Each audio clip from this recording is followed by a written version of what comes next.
La Unión Europea aprobó un nuevo paquete de sanciones para Moscú. Vamos a conversar sobre el tema con el analista internacional y consejero del Centro de Estudios Internacionales de la Universidad Católica, Pablo Cabrera. ¿Cómo está, Pablo?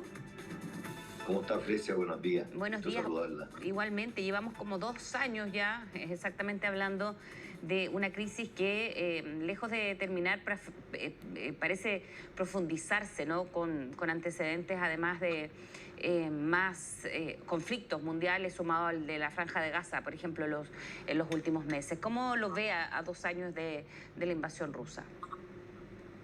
Bueno, justamente estaba pensando qué es lo que decíamos hace 2 años y podemos quizás decir lo mismo con algunas pequeñas diferencias. La pequeña diferencia, pero grande en impacto, es que estamos en una crisis humanitaria de cara a Ucrania, ¿no?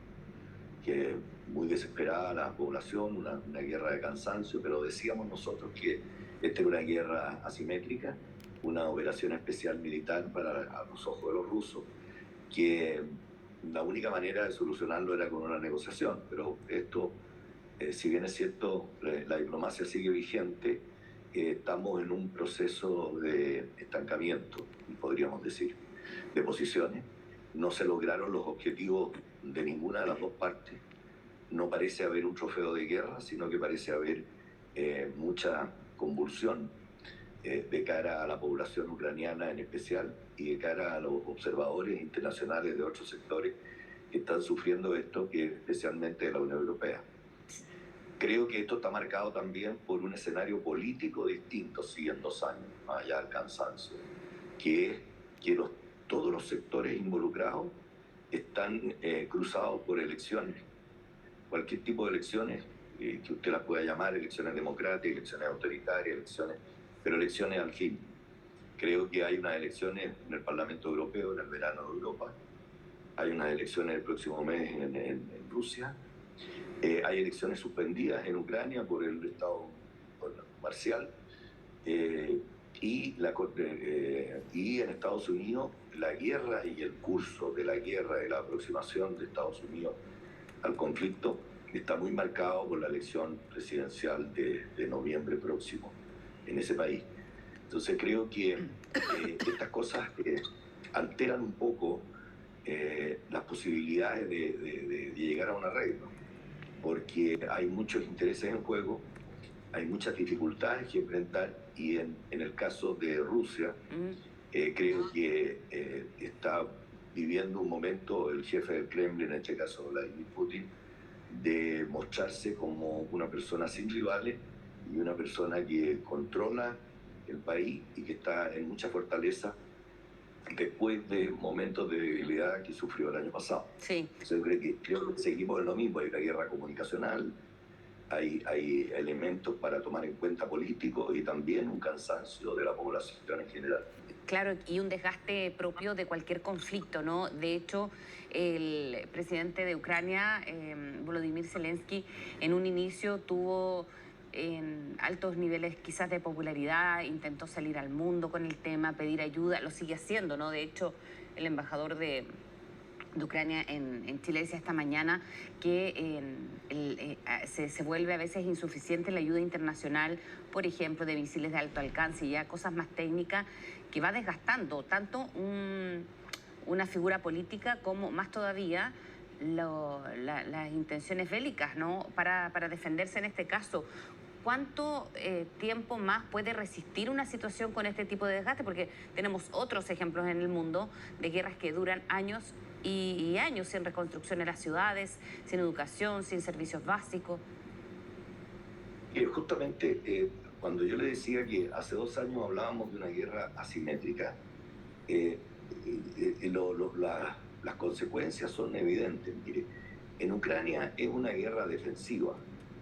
El apoyo de la OTAN está limitado a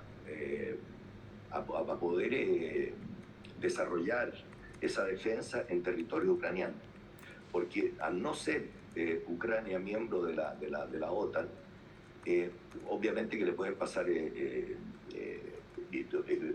trechos militares, le pueden pasar equipos tecnológicos para enfrentar esta defensa, pero está limitado, no puede invadir al enemigo, porque si traspasa la frontera de Ucrania hacia Rusia, obviamente involucra a toda la OTAN en la guerra. Y eso es muy complicado, porque eso es una guerra a nivel mundial. Que por el otro lado, Rusia, si traspasa los territorios también de Ucrania, entra en otro tipo de conflicto. Entonces, el escalamiento, la pregunta suya, el tema va por el escalamiento de los conflictos, que hay interés en escalarlo en alguna parte y en otro lado mantenerlos o defenderlos o disuadirlos. Por eso creo que este concepto también hoy día de la paz o de la diplomacia, del valor de la diplomacia, no obstante que hay enfrentamiento militar, es válido por el objeto de poder detener los conflictos o el escalamiento de conflictos. Entonces, creo que la entrega de armamento o no armamento sofisticado o no más sofisticado puede hacer un escalamiento de la guerra o puede también acrecentar la crisis humanitaria. Entonces, aquí hay una arista política que es democracia o autoritarismo, que es muy antigua. Hay una arista política que está dada por las elecciones, que desde el punto de vista de Rusia, de lo que sucede en Rusia y los procedimientos que se usan en Rusia no son los mismos que se usan en Occidente. Y también está las economías de los países, porque aquí hay que ver también cómo está relacionada Rusia, o cómo estuvo siempre relacionada Rusia con respecto a Europa, en lo que se refiere a la producción de energía, o en lo que se refiere a la producción de alimentos. Entonces, aquí hay otro tema más que el tema de la autonomía estratégica, que tiene que ver con la relación con Estados Unidos. Las elecciones de Estados Unidos supuestamente están muy reñidas.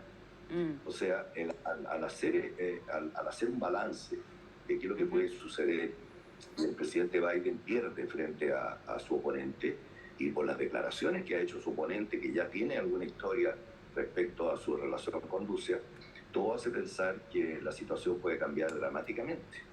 Claro. Y ahí la autonomía estratégica europea es muy importante. Claro. Yo creo que por ahí, en este minuto, se está desarrollando una discusión muy grande por el hecho de las consecuencias estratégicas para los países, para el futuro de la población. O sea, aquí el tema de economía, por un lado, el tema de la seguridad por el otro, el tema de las migraciones por el otro, la violencia humanitaria, son prácticamente todos los temas de la agenda están involucrados. Y las necesidades y las prioridades de algunos países, en el caso de la Unión Europea, no son iguales. Entonces también hay una discusión interna de cara a las elecciones del Parlamento Europeo frente a las futuras determinaciones que se tomen frente a seguir apoyando a Ucrania, donde ya los europeos han recibido alrededor de 6 millones de ucranianos. Y hay una migración interna en Ucrania de otros 3 millones de ucranianos, lo que hace que ¿quién va a poder solventar todo esto? Entonces se ha hecho un mal muy grande. Por eso yo también, pensando en los 2 años de la guerra, ¿qué es lo que decíamos cuando se inició la guerra? Decíamos que la invasión de Rusia, o la operación militar, como la quiera llamar especial, todo, comunicacionalmente yo creo que Rusia perdió la guerra. Y con la muerte de Navalny, con todos estos antecedentes más inmediatos, Pablo, de política internacional, más allá de las elecciones que hay que esperar resultados, en fin, por ejemplo, la muerte de Navalny, que pone también en cuestionamiento, por decir un concepto, a Vladimir Putin. Por otro lado, también está la Franja de Gaza y cómo el mundo se divide ante estos conflictos. ¿Eso es mucho más inmediato respecto a lo que ocurre en Ucrania particularmente? Claro, y es tan inmediato y tan importante, y yo por un lado, a pesar de la tragedia de lo de Navalny, me alegro que se esté tocando este tema en la prensa o en los medios, porque creo que a veces tienen un impacto relativo, porque se olvidan muy luego porque hay demasiados conflictos.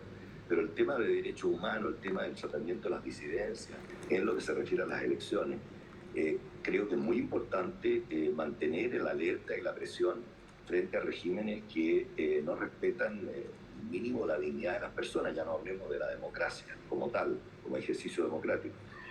Pero de ahí el análisis, ¿no? El análisis de lo que está sucediendo en Rusia no puede solo ser mirado desde una perspectiva del territorio ruso. No obstante, el interés de Putin hoy día inmediato es mandar un mensaje a su gente, interno, más que externo. Es como que se estuviera, como que lo externo no le importara. Tanto es así que ayer se subió a un avión supersónico, de que es transportador de capacidad de transportar armas nucleares, ojivas nucleares. Entonces, el tema de la disuasión nuclear, el tema del Oriente Próximo tiene incidencia en Rusia muy fuerte. Y digo Oriente Próximo justamente porque para Rusia es próximo, para nosotros es el Oriente Medio. Y el ser próximo significa que todo lo que sucede ahí le repercute en su país. Entonces, eventuales escalamientos de la guerra, eventuales apoyos de las estrategias de Putin a los disidentes, también se pueden estar viviendo en otras partes del mundo, incluido nosotros, en Sudamérica. Entonces hay cosas que hay que mirar, no hay que exagerar, pero el análisis fino, de motricidad fina, estratégico, tiene que tomar en cuenta esta cosa, como usted muy bien dice.